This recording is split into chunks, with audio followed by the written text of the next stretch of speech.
All right, moving on to the desert battle themes.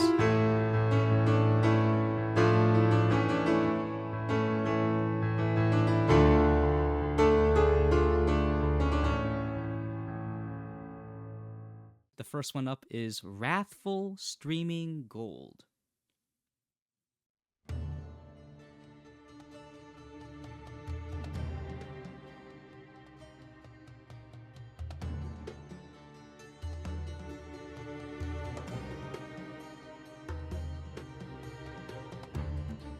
Such a sense of space created with these long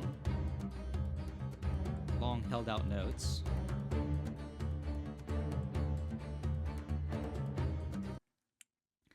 These are the same chords. These are the same chords as the photon section in Swirls of Shamshir and Swirls of the Stream.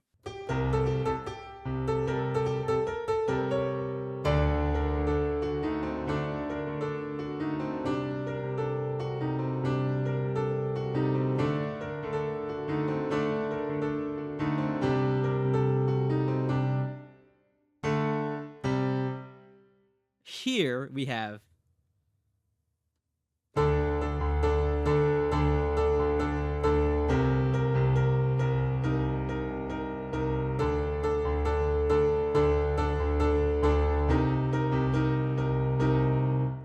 I'm like 99% sure this is a photon.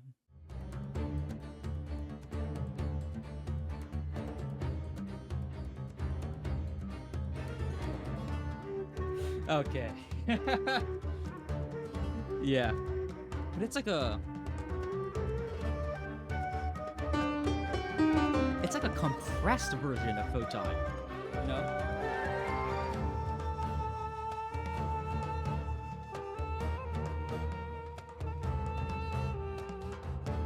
Ah.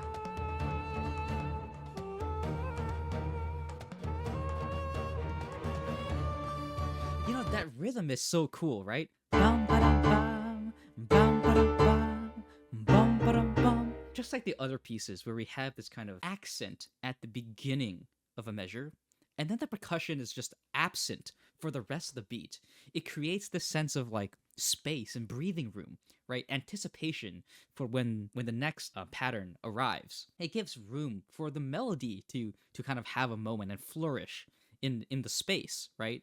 And this melody is flourishing. This, I believe it's a ney flute. It has this like almost sensual dance-like feeling, right? This is probably not what the title means, but like I'm imagining somebody holding like gold like streamers, like those long pieces of like cloth, but just like gold and in their hands as like dancing accessories and just like spinning and twirling in the desert with them. Like the beat structure almost kind of reminds me of how like you move your arms really quick and then the piece of cloth just like kind of follows your lead slowly like in the wind, right? And that's kind of like reflective of like the accent or like the rhythmic intensity at the beginning of the measure, and then the calmness that follows with the ney flute kind of just by itself with no percussion.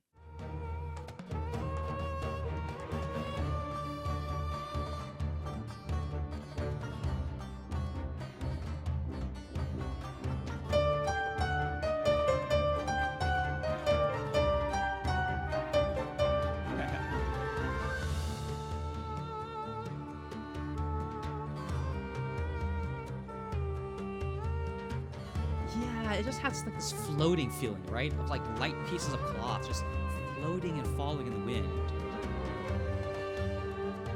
Oh, that's really cool. Okay. Hold on. Let's listen to that section again, really quick. Right, the flute has the melody here.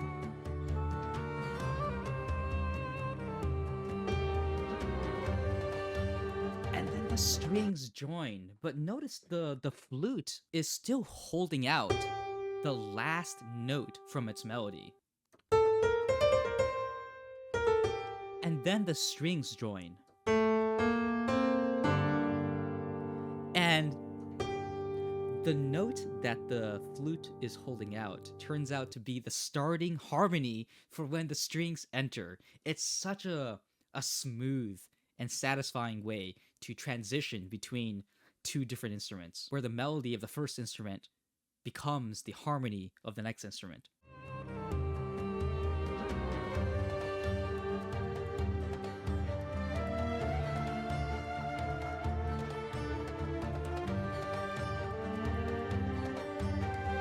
Oh, these ascending lines from the strings just building up. Wow, and then just suddenly space.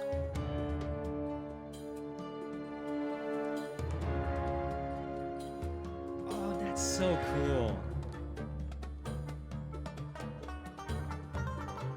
There's such a sense of vastness, right? Almost like if you're dancing in the desert, it's like you're the only one there. And there's just a whole vast world around you.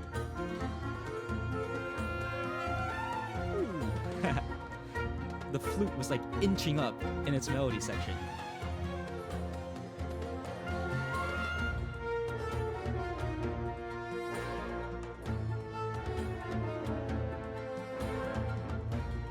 Oh my gosh, this is Photon.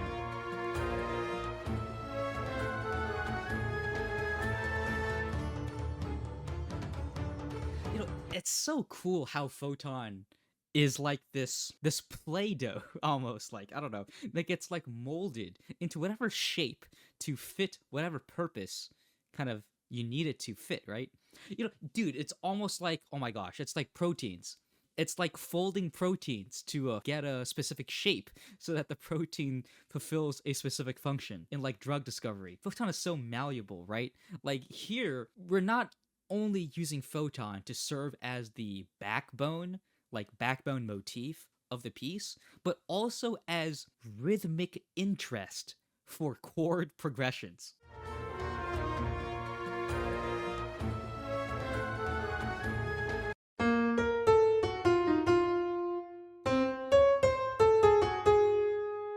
Right?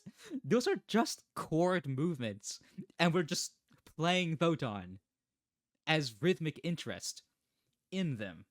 And then we come back to the...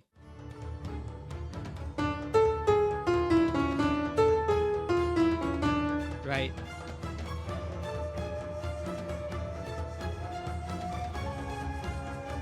Oh my gosh, again! Again, just changing chords and just having Photon be the rhythmic interest. Lots of contrast, though, in this piece, with like rhythmic intensity followed by areas of space.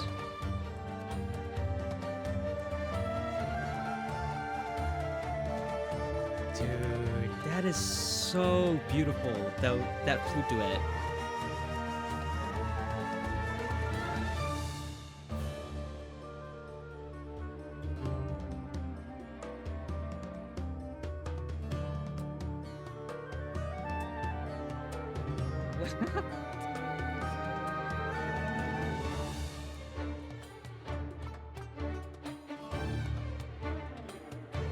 Here we go again with strong accents. Boom, boom, on the first beat.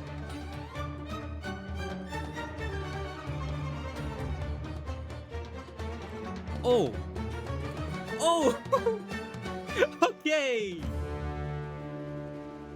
Dude, that is such a satisfying ending that plays with so much rhythmic tension in the final moments, right? Let's hear that again. Hold on. Listen to how the rhythm changes between slow and fast, right? The beat is staying steady, but if you change how many notes you play every beat, then you can kind of manipulate rhythmic tension. Ah, get that cascading line. Again.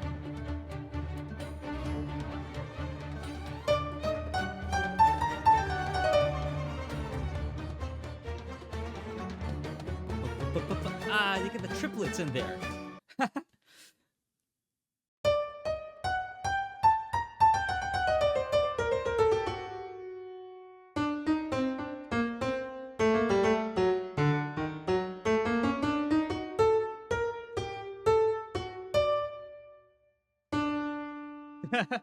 That is crazy.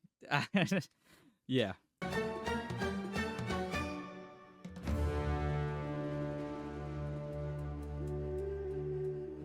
Okay. And next is, all right, next up is, all right, next up is across dimming. Okay.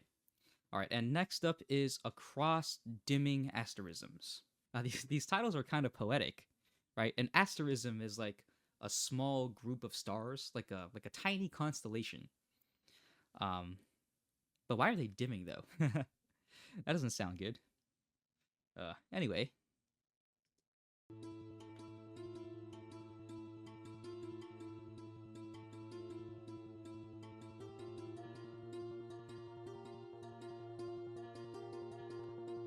Ooh, do you hear that in the back?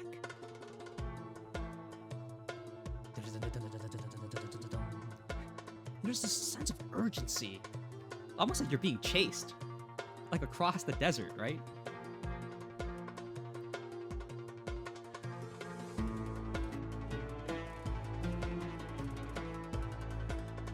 This is gonna be another one of those catchy melodies. Yeah. That's already stuck in my head.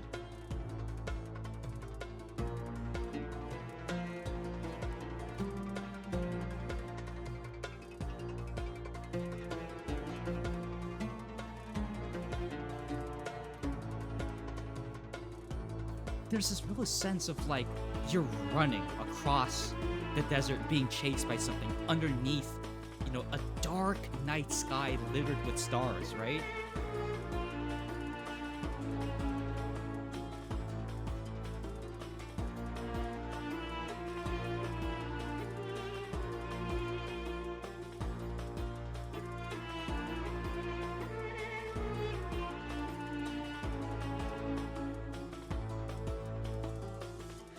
What helps also create this sense of space is twofold. First, the fact that the harmony is built off of these open intervals, these open fifth intervals.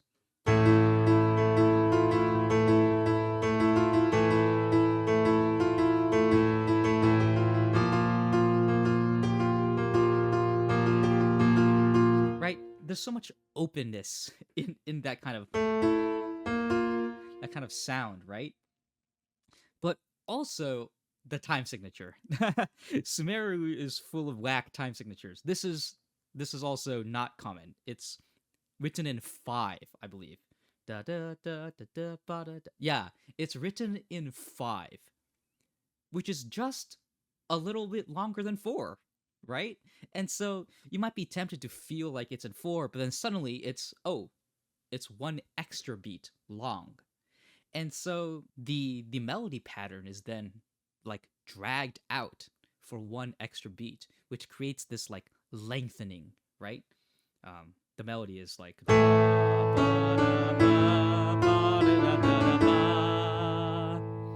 and then this last note is held out longer because it's written in 5 and not 4.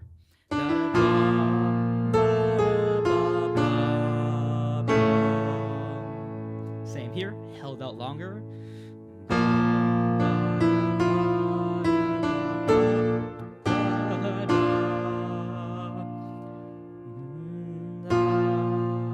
I forgot how it goes. Oh no.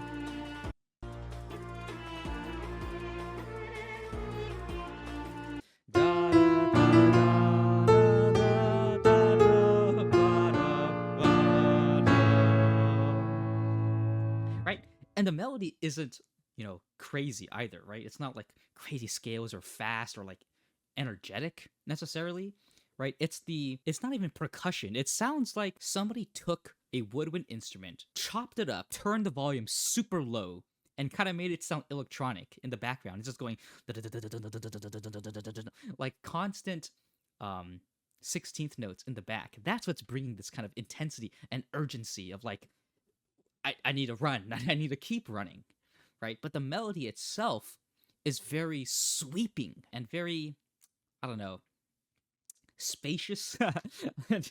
How many synonyms can I find for sweeping and spacious? Vast. There we go. And it really contrasts the kind of feeling of like the sand dunes, like the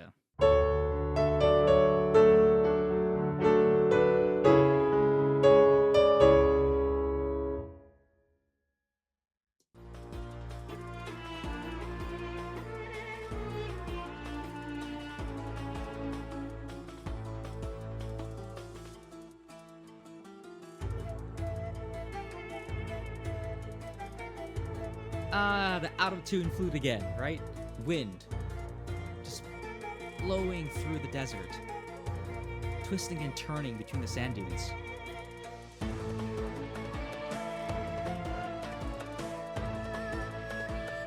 Do you hear that in the back? Is that an electric guitar?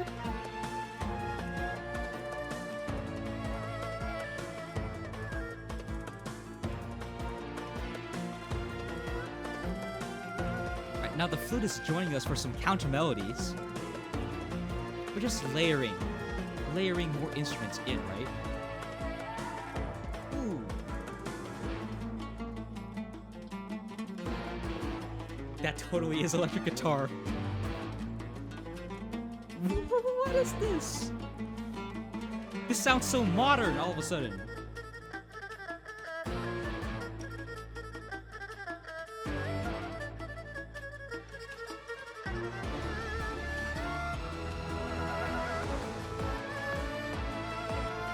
Oh yeah, this is so wide and sweeping and grand. It's like a drone shot following you, just like sprinting across the sand. Yeah. Oh wow.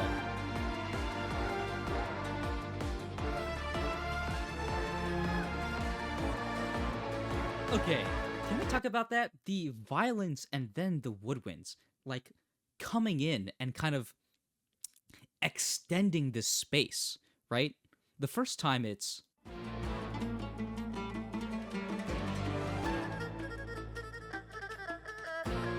right? Percussion only comes very sparsely, so there's so much space. And then the violins enter and just build up. Just extend the space.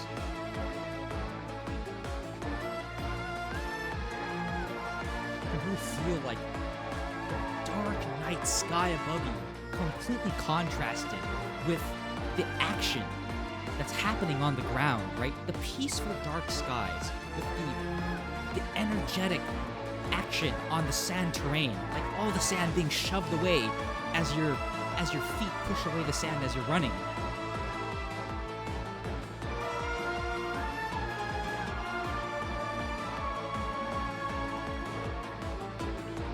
And this motif is so perfect for this kind of feeling, right? It's so singable and extendable.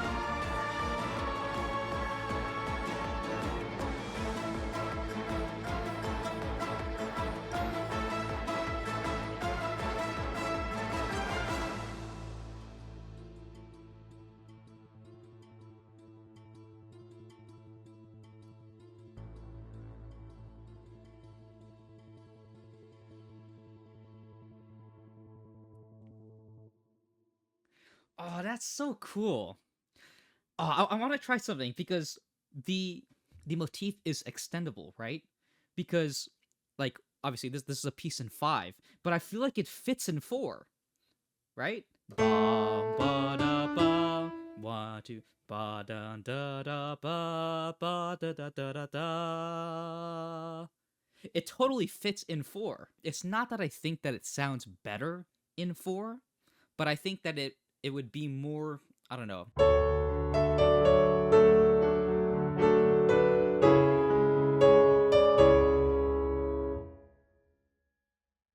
I'm gonna try playing it in 4. I just want to see what it feels like. 1 2 3 4.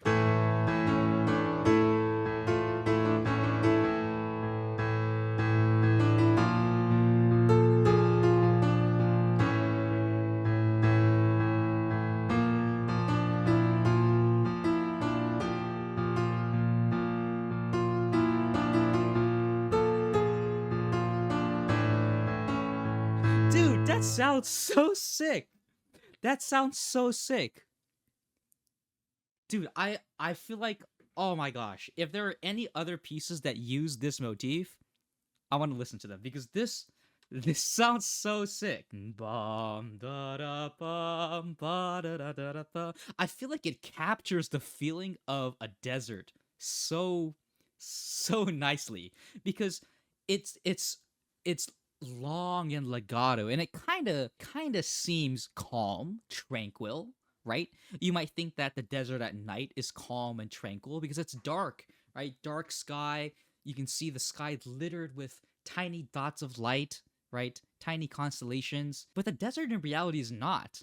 In fact, a lot of life in the desert comes out during nighttime because it's not, scorching hot at like 140 degrees Fahrenheit, right? So stuff comes out. You'll see maybe critters.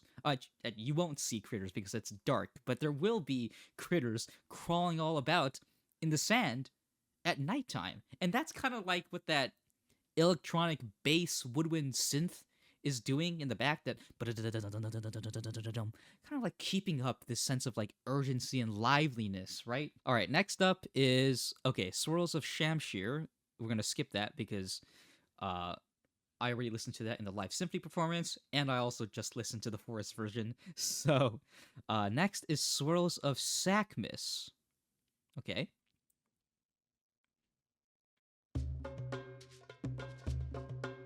Wait, I just heard this. Didn't we just hear this?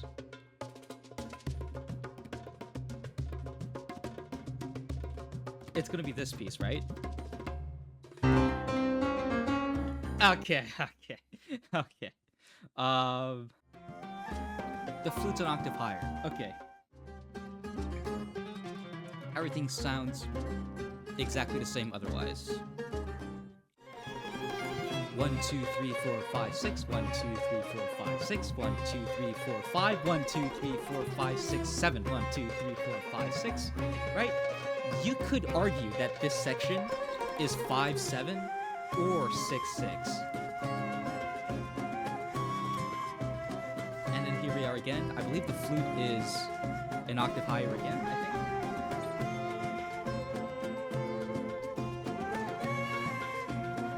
And it switches to major.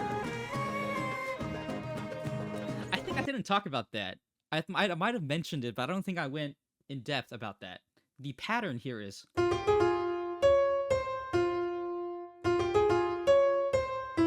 right? But then it changes to...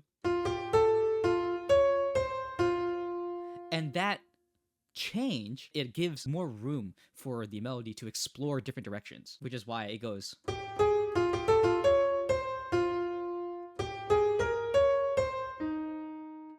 right? Little bits of variation here and there.